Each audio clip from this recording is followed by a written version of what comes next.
자, 오늘 함께 읽은 말씀이 생소하지는 않으실 겁니다. 왜냐하면 어디선가 많이 읽어본 말씀일 것 같을 거예요.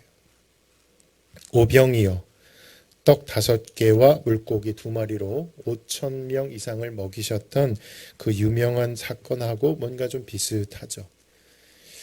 오늘하고 다다음 주 8월 넷째 주 2번으로 나눠서 이 본문을 통해서 축복의 원리에 대한 말씀을 나누고자 합니다. 자, 오늘 본문을 보시면 오병이어와 좀 비슷한 느낌도 있고 좀 약간 다른 느낌도 있고 군데군데의 공통점과 차이점이 보이실지 모르겠어요. 자, 오늘은 공통점을 보려고 하고요. 다다음 주에는 이제 차이점을 보려고 합니다. 미리 결론부터 말씀을 드리면 공통점보다 차이점이 훨씬 더 많아요. 그래서 그 차이점들을 돌아보고 또 그 속에 담겨있는 메시지들을 함께 좀 보려고 합니다. 자, 오늘은 오병이어와 칠병이어 어떤 공통점이 있는가? 첫 번째 공통점은 상황이죠. 상황. 무슨 말이냐면 전부 다 배가 고파요. 오늘 예수님 주변에 큰 무리들이 모여 있는데 전부 다 배가 고프다. 이것부터 시작을 하죠. 자, 본문 1절 말씀 같이 읽겠습니다. 시작. 그 무렵에 또 큰 무리가 있어 먹을 것이 없는지라 예수께서 제자들을 불러 이르시되 또 큰 무리가 있다. 또라는 말은 이전 것이 반복되고 있는 것입니다. 뭐가 반복되냐면 마가복음 6장의 오병이어 사건이 반복되고 있다라는 것을 이야기하고 있는 거예요. 자, 또 큰 무리가 있다. 오병이어 때는 남자만 5,000명이 있었습니다. 그런데 오늘 본문에서는 몇 명이에요? 본문 9절에 보시면 사람이 4,000명이다 라고 되어 있습니다. 그러니까 이게 남자인지 여자인지 정확하게 몰라요. 근데 오늘 본문하고 평행을 이루고 있는 마태복음을 보시면 여자와 어린아이 외에 4,000이다. 그랬으니까 오늘 칠병이어 때는 남자만 4,000이 되는 것입니다. 자, 공통점. 큰 무리가 모였고요.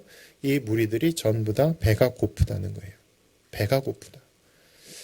여러분, 사람이 살다가 돈이 좀 떨어질 수 있죠. 또 건강이나 체력이 좀 떨어질 수도 있습니다. 근데 배가 고프다라는 것은 이건 정말 비참한 거예요. 사람이 살면서 먹을 게 없어서 배가 고프다 하는 것은 생존과 관련되어 있는 거거든요. 그러므로 오늘 예수님 옆에 모여있는 이 큰 무리들은 단순히 먹을 게 없다라는 의미보다도 우리가 인생을 살아가는 데 있어서 가장 기본적으로 필요하다고 생각되는 것이 지금 바닥이 났다. 떨어져 있다라는 뜻입니다. 그래서 이들은 정말 절박한 사람들이고 정말 주님의 도우심이 필요한 사람들인데 예수님이 오늘 이들을 축복하시고 배불리 먹이시는 놀라운 장면을 보게 돼요. 자, 오병이어 때는 벳세다 언덕, 벳세다 빈들을 벳세다의 향연으로, 벳세다 잔치로 바꾸셨어요. 오늘은 데가볼리입니다. 데가볼리 광야에서 데가볼리 향연으로 바꾸세요. 자, 예수님이 어떻게 바꾸셨는가? 광야를 향연으로 바꾸시는 이 축복의 원리를 함께 보고자 합니다. 자, 첫 번째입니다. 예수님이 어떻게 축복하셨냐면 이제 예수님 주변에 모인 무리들을 불쌍히 여기시는 것으로부터 시작합니다. 예수님이 큰 무리를 바라보며 내가 저들을 불쌍히 여긴다라는 표현을 하세요. 자, 본문 2절 보실까요? 2절 시작. 내가 무리를 불쌍히 여기노라. 그들이 나와 함께 있은지 이미 사흘이 지났으나 먹을 것이 없도다. 내가 무리를 불쌍히 여긴다. 헬라어로 스플랑크 니조마이. 한번 따라 하실까요? 스플랑크 니조마이. 이게 뭐냐면 창자 혹은 심장을 의미합니다. 심장에 막 그냥 쥐어 짜지는 것 같은, 창자가 배배 꼬이는 것 같은 그런 고통을 지금 예수님이 느끼신다는 거예요. 지금 당신 옆에서 사흘 동안 먹을 것이 없이 그렇게 힘들어하는 이 무리들을 바라보시면서 예수님의 마음이 너무 아프신 거예요. 우리가 아프리카 아이들을 보면 아프리카 최빈국 아이들 제대로 먹지 못하잖아요. 막 삐쩍 말라서 뼈가 보이고 물 한 모금 마시려고 해도 흙탕물 같은 데 뒤져서 어떻게든 마셔보려고 하는 모습을 볼 때 마음이 어때요? 짠하잖아요. 그때 느끼는 감정이 스플랑크 니조마이가 아닙니다. 이 스플랑크 니조마이는 뭐냐면 그 아프리카의 뼈가 앙상한 아이가 내 아들이 되는 겁니다. 그리고 흙탕물을 뒤져서라도 마실 물을 얻겠다고 하는 그 툭 튀어나온 눈으로 땅을 파고 있는 여자, 어린 여자 아이, 그 모습이 내 딸로 보이는 거예요. 그러면 완전히 얘기가 달라지죠. 그저 불쌍하고 동정이 가는 그런 감정 정도가 아니에요. 이게 내 아들이 되고 내 딸이 되면 완전히 달라져요. 내 딸이 그렇게 삐쩍 말라있고 내 아들이 그렇게 막 흙탕물을 뒤지는 모습을 봤을 때 이제 그 막 복창이 터지는 것 같은, 그게 바로 스플랑크 니조마인데 바로 그 감정을 지금 예수님이 느끼고 계신 겁니다. 여러분, 교회는 모이는 사람이 없어서 망하지 않습니다. 교회는 예산이 없어서 망하지 않아요. 교회는 프로그램이 없어서 망하지 않습니다. 교회는 서로를 불쌍히 여기는 이 마음이 없으면 교회는 사막화가 진행이 됩니다. 그래서 성경은 이렇게 말씀해요. 자, 우리 에베소서 4장 30절로 32절 말씀 같이 읽겠습니다. 시작. 하나님의 성령을 근심하게 하지 마라. 너희는 모든 악독과 노함과 분냄, 떠드는 것과 비방하는 것을 모든 악의와 함께 버리고 서로 친절하게 하며 불쌍히 여기며. 어떻게 하면 성령을 근심하게 하는가? 모든 악독과 노함과 분냄과 떠드는 것, 비방하는 것, 이런 것들이 우리 성령님을 근심하게 한다는 거예요. 이걸 버리셔야 된다. 모든 악의와 함께 버리고, 그럼 뭐 해야 돼요? 서로 친절하게 하며, 그 다음에 서로 불쌍히 여기는 것. 이게 교회에 있어야 한다는 것입니다. 하나만 더 볼게요. 베드로 사도의 이야기. 베드로전서 3장 8절로 9절입니다. 시작. 마지막으로 말하노니 너희가 다 마음을 같이하여 동정하며 형제를 사랑하며 불쌍히 여기며 겸손하며 악을 악으로 욕을 욕으로 갚지 말고 도리어 복을 빌라. 이를 위하여 너희가 부르심을 받았으니 이는 복을 이어받게 하려 하심이라. 너희가 다 마음을 같이하여 뭐해요? 동정하며. 이게 원어로는 이해해 주는 거예요, 서로를. 아, 그럴만 하겠다, 우리 목사님. 그렇겠구나.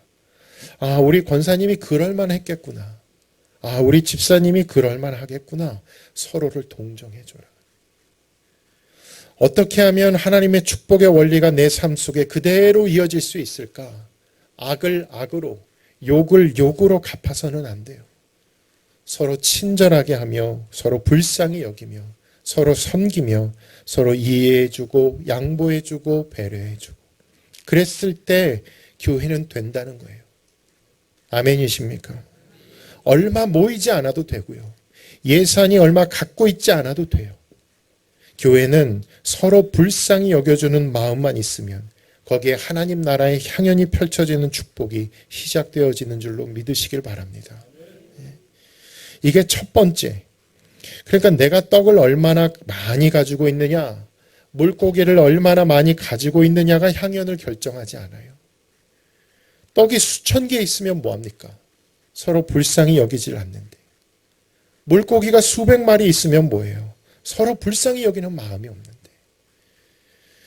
반드시 이 축복을 여는 첫 번째 관문이 이거예요. 여기서부터 시작하셔야 돼요. 뭐라고요? 서로를 불쌍히 여기는 마음이다. 자, 두 번째, 광야를 향연으로 바꾸는 축복의 원리가 뭐냐면 이 문제 해결의 열쇠가 멀리 있지 않아요. 예수님께서 제자들에게 묻기를 너희에게 떡이 몇 개가 있느냐? 그렇게 물으시거든요. 이 말은 지금 제자들이 가지고 있는 이 떡을 가지고 있는 예수님이 그 떡을, 제자들의 떡을 가지고 뭔가를 하기를 원하신다는 거예요. 그래서 제자들은 자신들이 가지고 있는 떡을 가지고 한 7개 있습니다. 이렇게 말하거든요. 자, 본문 5절 보실까요? 5절 시작. 예수께서 물으시되 너희에게 떡 몇 개나 있느냐? 이르되 7이로소이다 하거늘. 따라서 하시겠습니다. 너희에게 떡 몇 개나 있느냐? 예, 이렇게 물으셨다는 것은 지금 분명히 나에게 떡이 있다는 거예요, 없다는 거예요? 있다는 거예요, 없다는 거예요? 있다는 거예요. 찾아보라는 거예요. 근데 우리는 7개 정도 있으면 뭐라 그러냐면 떡 없다 그래요. 저 없는데요. 달리기 잘하거든요. 근데 우리 최 집사님보다 달리기를 못해요. 그러면은 뭐라 그러냐면 저는 달리기 못해요. 떡이 몇 개 있느냐고 주님이 말씀하시면 나에게 있는 떡을 정직하게 저는 5개 있습니다. 저는 7개 있습니다. 지금 주님은 그것을 가지고 역사하기를 원하신다는 거예요. 너희 집에 뭐가 있느냐? 여인이 말하죠. 기름이 한 병 있습니다. 그래? 그거면 됐다. 그 기름 한 병이 그 방 안에 있던 모든 그릇을 다 채우잖아요. 내 손에 든 것이 무엇이냐? 모세가 뭐라 그래요? 지팡이입니다. 지팡이면 됐다. 그거면 됐다. 그것으로 바다를 갈라버리죠. 그것으로 반석을 쳐서 물을 내잖아요. 너에게 사람이 몇 명 있느냐? 기드온이 말하기를 300명 있습니다. 앞에는 13만 5천의 미디안 대군이 있는데 300명이면 됐다. 너희가 나가 싸워라. 하나님이 승리하게 해주시죠. 요나단아, 너에게 군사가 몇 명 있느냐? 1명입니다. 요나단과 무기 든 소년 1명이에요. 그런데도 앞에 3만의 병거가 있는데 달려가요. 하나님이 이기게 해주세요. 그러니까 우리는 자꾸 그래요. 2명밖에 없으면 사람 없다 그래요. 300명밖에 없으면 사람 없다 그러고 기름 1명밖에 없으면 나 가지고 있는 거 하나도 없다 그래요. 떡이 7개밖에 없으면 아무리 탈탈 털어도 없다 그래요. 없긴요. 있어요. 그러니까 주님이 물어보시는 거예요. 너에게 몇 개가 있느냐? 얼마나 있느냐? 몇 명이 있느냐? 분명히 세어보라는 거예요. 하나님이 주신 것들을. 이것은 뭐냐면 진짜로 떡이 몇 개가 있느냐를 가지고 일하시겠다는 게 아니라 내가 가지고 있는 것이 떡이 5개가 됐든 7개가 됐든 내가 그것을 주님 앞에 드리는, 지팡이 하나가 됐든 기름 한 병이 됐든 내가 그것을 주님께 드리는, 우리 주님은 내가 겸손하게 주님 저에게 이것이 있습니다 라고 드릴 때 주님은 나의 그런 겸손함과 함께 역사를 이루어가기를 원하시는 분이라는 것입니다. 이게 2번째 축복의 원리예요. 당신에게 떡이 5개밖에 없다는 걸 주님은 잘 아세요. 그런데 우리는 떡 5개밖에 없으면 없다 그러거든요. 없긴요. 있어요. 5개 있어요. 기름 1병이라도 있어요. 그거 가지고 주님께 가지고 갈 수 있는, 주님, 제가 다른 거는 못하는데 이런 거는 좀 할 줄 알아요. 그러면 주님이 됐다고. 그거면 됐다고. 그래서 주님이 찾으시는 것은 수량이 아니라 주님 앞에 아멘 하는 겸손입니다. 그 겸손을 주님께 드리는 거예요. 그래서 3번째 축복의 원리가 뭐냐면 이제 그걸 주님께로 가지고 가는 것입니다. 그 기름 1병 내가 품고 있어서는 안 돼요. 그 떡 7개 제자들이 손에 꽉 쥐고 있으면 아무런 역사가 일어나지 않아요. 떡 5개 제자들이 품에 품은들 무슨 역사가 일어납니까? 그 3번째 원리가 뭐냐면 예수님께로 그걸 가지고 가는 거예요. 마태복음에 보면 예수님의 제자들에게 이렇게 말씀하시거든요. 자, 마태복음 14장 18절 말씀 한번 같이 읽겠습니다. 시작. 이르시되 그것을 내게 가져오라. 제자들이 오병이어 때 배웠어요. 내가 떡 5개를 우리가 갖고 있으면 문제 해결이 안 되더라. 이걸 얼른 주님께 드려야 되겠다. 그러면 오늘 본문은 뭐라 그러는가? 정말 제자들이 주님께 드렸을까 안 드렸을까? 자, 본문 6절 보세요. 6절 시작. 예수께서 무리를 명하여 땅에 앉게 하시고 떡 7개를 가지사 축사하시고. 자, 떡 7개를 가지신 분이 누구예요? 예수님이죠. 그러니까 제자들이 예수님께 드린 거예요. 그러니까 축복의 문이 열린 겁니다. 제자들이 배웠어요. 오병이어 때. 그래서 훈련이 중요합니다. 연단이 중요해요. 내가 가지고 있으면 문제 해결 안 돼요. 이걸 빨리 예수님께 드리고 그래서 주님이 그걸 축사하시면 이제 역사가 일어난다는 걸 제자들이 알아요. 그래서 제자들이 드린 겁니다. 여러분, 제가 계란을 하나 가지고 있다고 가정해 보세요. 제가 계란을 이렇게 가슴에 품어요. 21일 동안 가슴에 품어요. 어떤 일이 일어날까요? 네?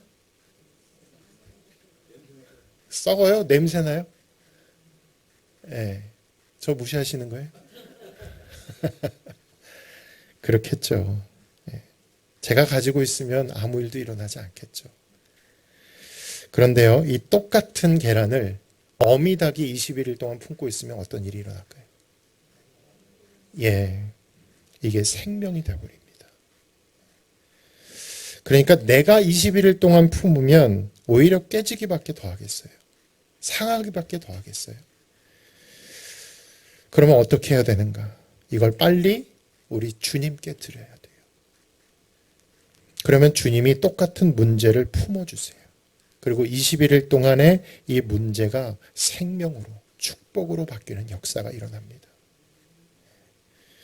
우리 베드로 사도가 공부했던 말씀 하나 읽겠습니다. 베드로전서 5장 7절 말씀. 한번 읽어볼까요? 시작. 너희 염려를 다 주께 맡기라. 이는 그가 너희를 돌보심이라. 아멘. 뭘 맡겨요? 내가 가지고 있는 거. 염려, 걱정, 문제. 이거 얼른 맡겨야 돼요. 이거 내가 품고 있어서는 안 돼요. 이걸 맡겨라. 이게 에피립토라는 단어인데 이게 뭐냐면 야구 있잖아요. 야구할 때 투수가 포수한테 공을 던지잖아요. 그게 에피립토예요. 던져라. 여러분, 공 던지면 시속 얼마나 나오세요? 유영건 집사님, 야구 좋아하세요? 얼마나 던지세요? 한 몇 정도 나오시는 것 같아요? 안 재봤죠? 예. 보통 일반 사람 던지면 저 같으면 한 50, 60 나올 것 같은데 아마추어 하는 사람들 보면 한 100까지도 나온다 그러더라고요. 근데 그렇게 잘 던지는 공으로 내게 염려가 들어오면 어떻게 해라? 주님께 빨리 던지시라는 거예요. 빨리 걱정을 던지시고 염려를 던지시고 그거 품고 계시지 마세요. 뭔가 근심이 오면 또 우울해지는 감정이 들면 또 얼른 에피립토 주님께 맡기시라는 거예요. 그렇게 했을 때 주님이 똑같은 문제지만 똑같은 어려움이지만 나 대신 주님이 이것을 품어주시잖아요. 그러면 이것이 생명과 기적을 낳는 축복의 문으로 바뀐다는 것입니다. 이게 세 번째 원리예요. 주님께 얼른 드려라. 자, 네 번째 축복의 원리. 오병이어와 똑같습니다. 그게 뭐냐면 주님이 축사하시는 모습을 오늘 본문에서도 동일하게 볼 수 있어요. 예수님 손에는 여전히 떡이 7개예요. 떡이 갑자기 700덩이가 되고 7,000덩이로 불어났기 때문에 예수님이 감사하시는 게 아닙니다. 갑자기 물고기가 한 2,000마리로 늘어났기 때문에 감사하시는 게 아니에요. 여전히 예수님 손에는 떡 7덩이 그리고 작은 생선 2마리밖에 없어요. 그런데도 예수님이 축사하세요. 자, 어떻게 하시는가 보겠습니다. 본문 6절, 7절 큰 소리로 같이 읽겠습니다. 시작. 예수께서 무리를 명하여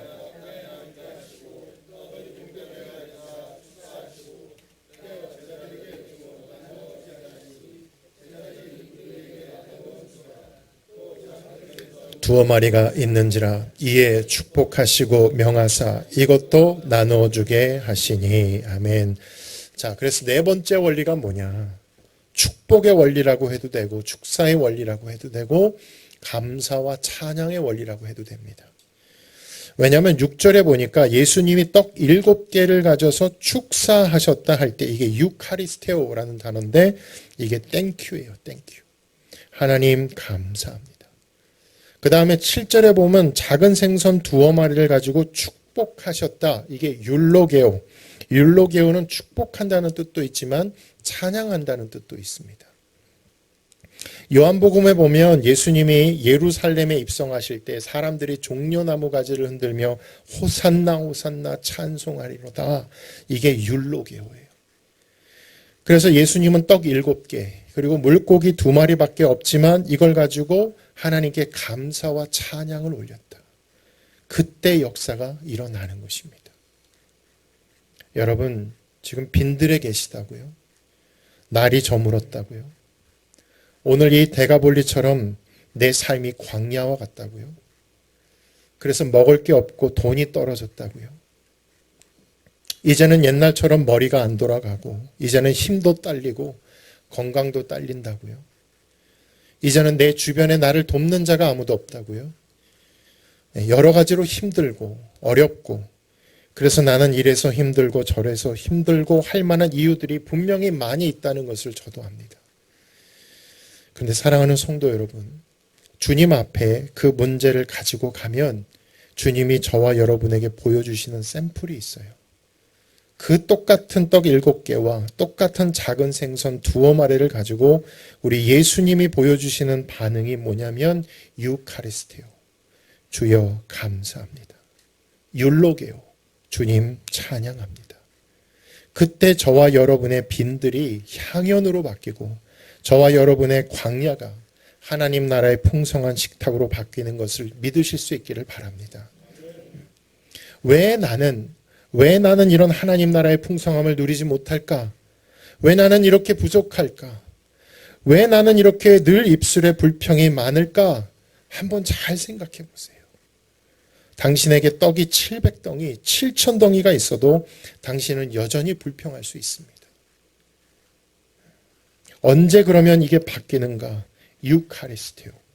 오늘 내게 있는 것이 떡 7개밖에 없어도 주님 감사합니다. 오늘 내게 있는 것이 작은 생선 2어마리밖에 없어도 주님 찬양합니다. 바로 그때 하나님 나라의 풍성한 향연의 문이 저와 여러분의 삶을 향하여 활짝 열리는 것을 믿으실 수 있기를 바랍니다. 우리가 한 줄 감사 캠페인 하는 게 바로 그 이유 때문에 그래요. 하나님께 감사로 영광 돌리자는 거죠. 주님께 날마다 감사하시고 주님을 찬양하여 저와 여러분이 다 복을 받는 이 축복의 원리를 잊지 마시기를 간절히 소망합니다. 자, 마지막 원리입니다. 이제 예수님이 축사하신 떡과 고기를 제자들에게 나누시죠. 그리고 제자들이 사람들에게 나누게 하세요. 예수님이 직접 하실 수 있거든요. 얼마든지. 예수님이 기적의 원천이시니까 예수님이 떡을 나누시고 물고기를 나누셔서 사람들의 환호를 예수님이 다 받으실 수 있어요. 그런데 예수님은 그것을 제자들에게 줘요. 그리고 제자들이 그걸 나누고 제자들이 칭찬을 받게 하십니다. 예수님이 제자들과 함께 사역을 같이 하시는 것이죠. 자, 정말 그렇게 했는가? 말씀을 통해 확인하겠습니다. 우리 6절 말씀 같이 읽겠습니다. 시작. 예수께서 무리를 명하여 땅에 앉게 하시고 떡 7개를 가지사 축사하시고 떼어 제자들에게 주어 나누어 주게 하시니 제자들이 무리에게 나누어 주죠. 5병이었대와 7병이었대가 축복의 원리가 같아요. 하나도 달라지지 않습니다. 날씨는 좀 바뀐다 해도 축복의 원리는 2000년 전이나 오늘 2000년 후나 똑같습니다. 내일이나 모레나 다음 주나 다음 달에도 저와 여러분의 삶에 정말 이 하나님 나라의 축복이 있기를 원하신다면 그 원리는 똑같아요. 첫 번째 원리는 뭐냐? 서로를 불쌍히 여기라고 했습니다. 남편은 아내를 불쌍히 여기고 아내는 남편을 불쌍히 여기는 거예요. 그러면 그 가정에 축복이 열리기 시작해요. 부모는 자녀를, 그리고 자녀는 부모를 불쌍히 여기는 거예요. 그렇게 하면 돼요. 서로를 불쌍히 여기면 돼요. 교회는 서로 불쌍히 여겨주는 공동체예요. 그러면 그 교회는 됩니다. 두 번째가 뭐냐? 문제 해결의 열쇠는 멀리 있지 않다고 했습니다. 우리는 자꾸 바깥에서 이 문제 해결을 찾으려고 하거든요. 그런데 예수님은 말씀하시기를 너희에게 떡이 몇 개나 있느냐. 내가 가지고 있는 것을 주님께 드리는 거예요. 그게 세 번째 원리죠. 주님께 맡기는 것, 드리는 것. 그러면 주님이 그것을 받으셔서 놀라운 하나님 나라의 풍성한 식탁으로 바꾸어 주시는 것입니다. 네 번째가 뭐예요? 내가 가지고 있는 떡과 물고기를 가지고 하나님께 뭐해라? 감사해라. 감사해라. 하나님 감사합니다. 하나님 찬양합니다. 그리고 마지막이 뭐냐면 우리는 서로 부족한 사람들이죠. 완벽한 교회가 세상에 있을까요? 없을까요? 없어요. 두 눈 씻고 찾아봐도 완벽한 교회는 없어요. 내가 볼 때 저 교회는 완벽한 것 같아요. 그러면 나는 그 교회에 있으면 돼요, 안 돼요? 내가 그 교회에 있으면 돼요, 안 돼요? 안 돼요. 왜냐하면 당신이 있는 순간 그 교회는 불완전해져요. 무슨 말입니까? 우리는 다 불완전한 사람들이기 때문에 완벽한 교회, 완벽한 목사, 완벽한 성도는 이 땅에 없어요. 그러니 서로 저 사람은 저게 부족하고 저 사람은 저게 좀 문제고 그것만 찾아내서 확대하고 옆에 있는 사람과 수근수근 얘기한다고 해서 그 문제는 해결되지 않습니다. 어떻게 해야 될까요? 사랑으로 품어주고 덮어주고 가려주고 같이 사역하는 거예요. 그럴 때에 하나님 나라의 풍성한 향연을 저와 여러분이 경험하게 되는 줄로 믿습니다. 자, 공통점 아직도 남아있어요. 어떤 공통점이 있냐면 이제 그렇게 축복의 원리를 사용했더니 무리들이 다 맛있게 배부르게 먹었어요. 오늘 본문 8절에 배불리 먹고 남은 조각이 있었어요. 남은 조각 7광주리를 거뒀다. 우리 주님의 역사를 보면 주님은 우리를 배부르게 하실 뿐만 아니라 이것을 남도록 하세요.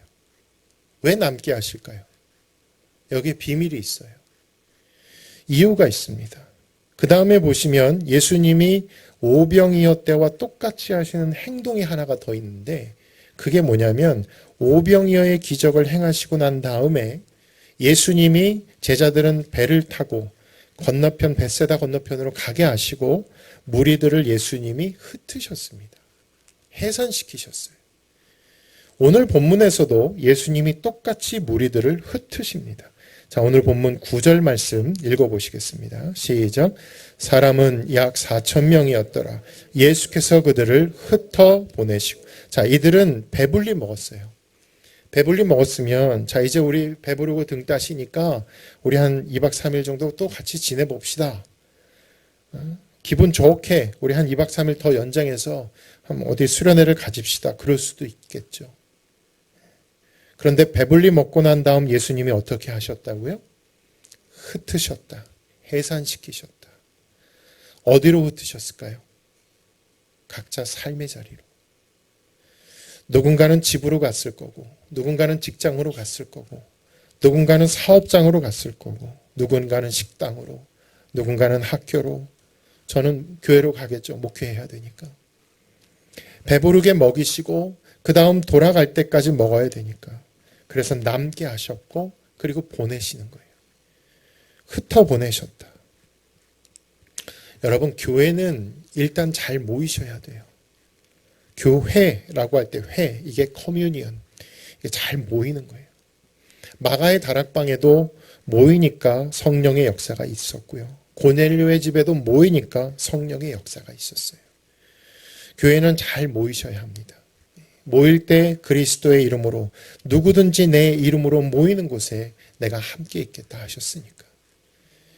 분명히 하나님은 그 모임을 축복하세요. 자, 그런데 교회는 모이는 게 전부가 되어서는 안 됩니다. 모여서 떡 5개 혹은 떡 7개와 물고기 2마리를 가지고 우리가 12바구니가 남고 7광주리가 남을 정도로 풍성하게 우리끼리 모여서 찬송하고 우리끼리 모여서 기도하고 말씀 받고 막 이 안에서 기적을 경험하고 눈이 열리고 귀가 열리고 우리끼리 성령으로 충만함을 경험하고 그리고 나서 야 배부르다 등 따숩다 여기가 좋사오니 하고 이 자리에만 머물러 있어서는 안 돼요. 하나님께서 분명히 이 모임을 축복하십니다. 풍성한 식탁으로 채우세요. 그리고 남게 하세요. 그 남은 걸 가지고 이제 집으로 가셔야 합니다. 남은 걸 가지고 여러분의 직장으로 가셔야 합니다. 남은 걸 가지고 여러분의 사업장으로 돌아가셔서 바로 그곳에서 예수님의 제자답게 어떻게 사는가. 여러분과 관계된 자들을 불쌍히 여기며 오늘도 내게 있는 문제들을 주님께 맡기며 그래서 내 삶을 통해 내 언행을 통해 예수가 그리스도이심을 증거하는 향기로 살아내는 것. 그래서 교회는 잘 모여야 되지만 모이기 위해서 모이는 교회는 예수님이 흩으세요. 예루살렘 교회를 흩으시고 안디옥 교회로 하나님이 촛대를 옮기신 것처럼 교회는 모이기 위해서 모이면 예수님이 오히려 흩으세요. 그럼 어떻게 해야 될까? 우리가 자발적으로 흩어야죠. 정말 간절한 마음으로 나와서 말씀을 받고 같이 찬송하고 기도하고 거기서 내가 은혜를 흡족하게 받아서 그 넘치는 은혜를 가지고 이제 저와 여러분을 부르신 각각의 삶의 자리로 돌아가서 바로 그곳에서 예수님의 제자답게 살아내는 것. 바로 이것이 오늘 저와 여러분에게 주신 우리 주님의 미션인 줄로 압니다. 사랑하는 성도 여러분, 메마른 광야와 같은 삶을 향연으로 기쁨의 잔치로 바꾸는 축복의 원리. 그것은 우리가 서로를 불쌍히 여겨주는 것입니다. 내게 있는 것을 주님께 드리는 것입니다. 그리고 그걸 가지고 축사하고 축복하고 함께 동역하고 그렇게 할 때 주님은 12바구니 혹은 7광주리가 남게끔 해주세요. 그리고 그 남은 것을 가지고 야 이거는 너 큰아들 가져라. 이건 너 작은아들 가져라가 아니에요. 그 남은 것 가지고 오늘 내 배우자에게 말 한마디라도 따뜻하게 한 번 더 해주고 내 자녀를 한 번이라도 더 안아주고 내 직장 동료에게 예수의 제자다운 언행을 좀 보이고 사업하면서도 더 정직하게 하고 그렇게 하는 것이 바로 오늘 저와 여러분에게 풍성한 식탁을 열어주신 하나님의 축복의 이유가 되는 것입니다. 이번 한 주간도 저와 여러분에게 허락하신 이 축복의 원리를 그대로 삶의 자리에 적용하시고 놀라운 하나님의 은혜와 축복을 경험하는 복된 한 주가 되시기를 예수님의 이름으로 축원합니다. 할렐루야. 우리 통성으로 기도하시겠습니다.